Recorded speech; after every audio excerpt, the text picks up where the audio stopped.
Ladies and gentlemen, good afternoon.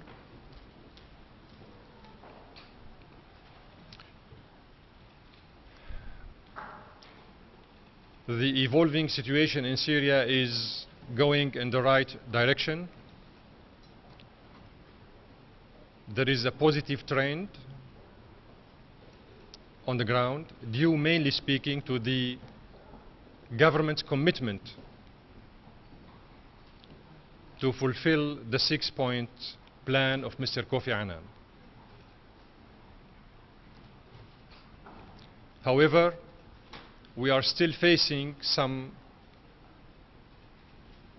Arab, regional and international powers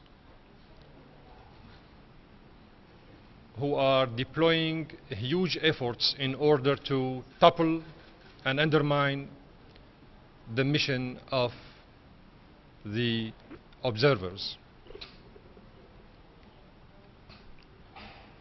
We have evidences that confirm what we are saying. I'm sure you have heard what Mr. Kofi Annan himself said during his briefing to the members of the Council about this ship that departed from Misrata in Libya, headed towards Lebanon. This ship was preceded by 2 other ships, and they carried on board Stinger missiles, Lao missiles, anti-tanks, Stinger, you know, anti-aircraft, and some other kind of heavy weapons deemed to aggravate and escalate the situation in Syria.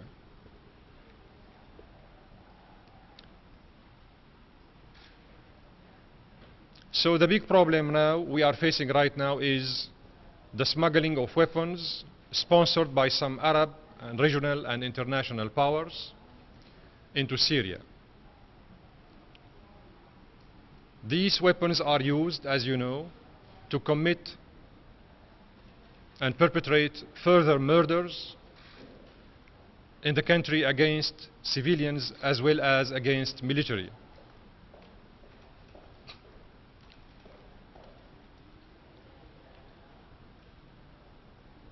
I have here a CD containing confessions by 26 Arab persons who were caught in Syria and now they are detained in the country, and who confessed that they came from Libya, Tunisia and elsewhere through Turkey and Lebanon to perpetrate terrorist acts in Syria.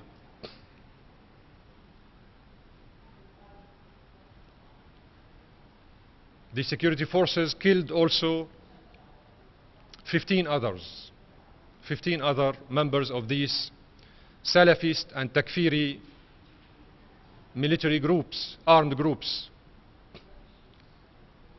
So here we are talking about facts, undeniable facts about the involvement of foreign fighters into the events in my country, Syria. This is a very serious matter, ladies and gentlemen. And those who are behind this big conspiracy against the mission of Kofi Annan should be held accountable.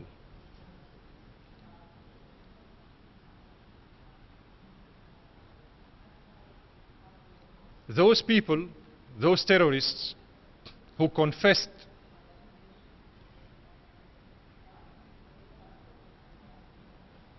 what they did,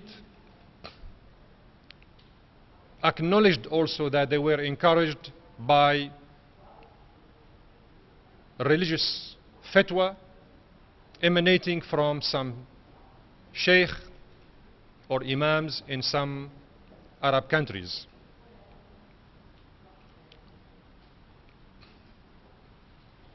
And that was done publicly. Some ministers of these regional Arab and international powers, as you know, some prime ministers, some presidents, addressed this situation publicly and called for arming the armed opposition in Syria. This is the core issue we are facing right now. And this is what we need to deal with urgently. As far as the government, the Syrian government is concerned, we are still committed towards guaranteeing the maximum success to the mission of Mr. Kofi Annan. But the Syrian government cannot do all the job alone. We need to see everybody on board. We need to see the Qataris, the Saudis, the Turkish government, as well as some other nations, stopping their incitement to violence, stopping their sponsorship of the rebellion, armed rebellion in Syria, stopping their financial contribution to cover up the needs of these armed groups and the needs of the terrorist groups which are attacking, as I said at the beginning, civilians as well as military targets in Syria. There are specialized committees, as you know, in the Security Council dealing with the implementation of Resolution 1272 and 1373, linked mainly speaking to the activities of the Al-Qaeda and Taliban. And these committees should assume their responsibilities in addressing the Al-Qaeda activities in Syria. Otherwise, that would amount to a double language and double policies, and at the end of the day, to the failure of this international effort aiming at combating terrorism. So there is no halal terrorism and haram terrorism. There is only one kind of terrorism that should be combated by the international community. When Al-Qaeda addresses its activities against United States and some European countries, everybody jumps to the Council and called for an urgent meeting to address this serious threat. We need to see the same kind of dealings and the same kind of approach and the same kind of policies towards Al-Qaeda when its own members attack Syria. This is when deeds follow the words. Otherwise, by adopting these double language policies, that would undermine the comprehensive and collective efforts of the so-called international community aiming at combating the terrorism. I'm in your hands. Ambassador, a couple of weeks ago here at the stakeout, Ambassador Churkin said that the possible politicization of the monitor selection process might be anticipated. What are you and your government seeing in as far as that process is concerned? The process of the observers? Selection, yes, sir, of the observers. We are totally on board, as I said in my speech. We don't complain against anything. We are on board. I'm just asking, how is that process going, and are you seeing any... It's going in the right direction, as I said at the beginning. We consider that things are evolving positively, speaking on the ground.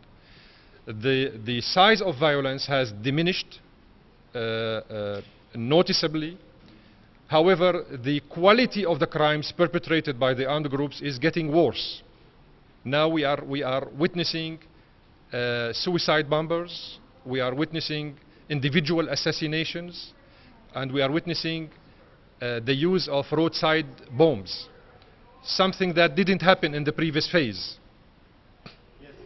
Mr. Mr. Ambassador, you're saying that you discovered Al-Qaeda operatives. You also showed that city. So, and then you say also that there are countries like Saudi Arabia, Qatar, Turkey, they are supporting giving arms to terrorists or armed groups.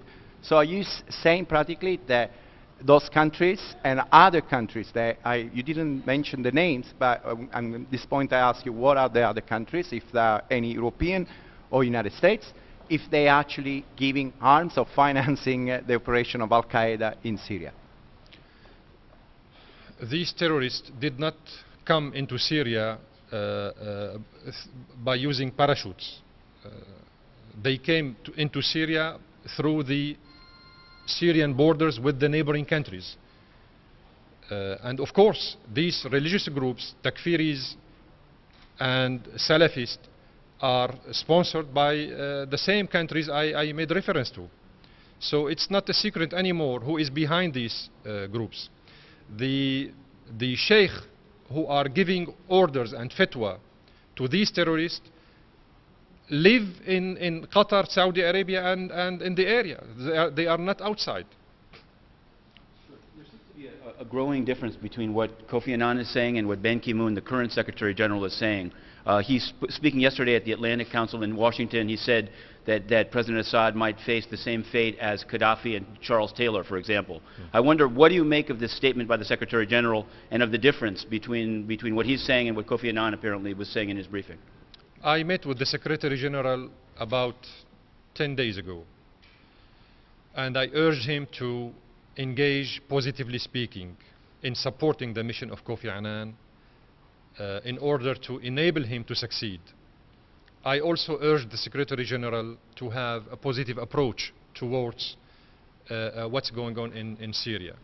And here, again, I'm reiterating my humble request to him to think positively, to act positively, and to comment positively.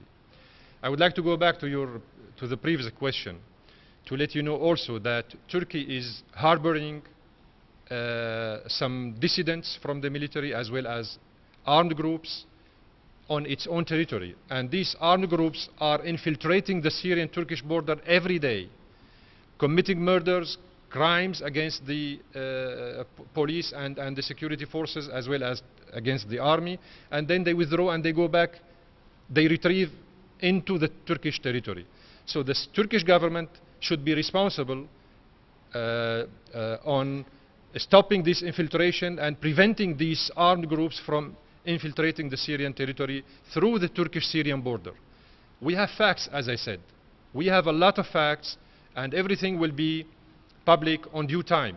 This is just a very simple sample of the facts that we have in our own hands. Mr. Annan said he would go to Damascus soon. Do you know when that is? And he is always welcome to go to Damascus.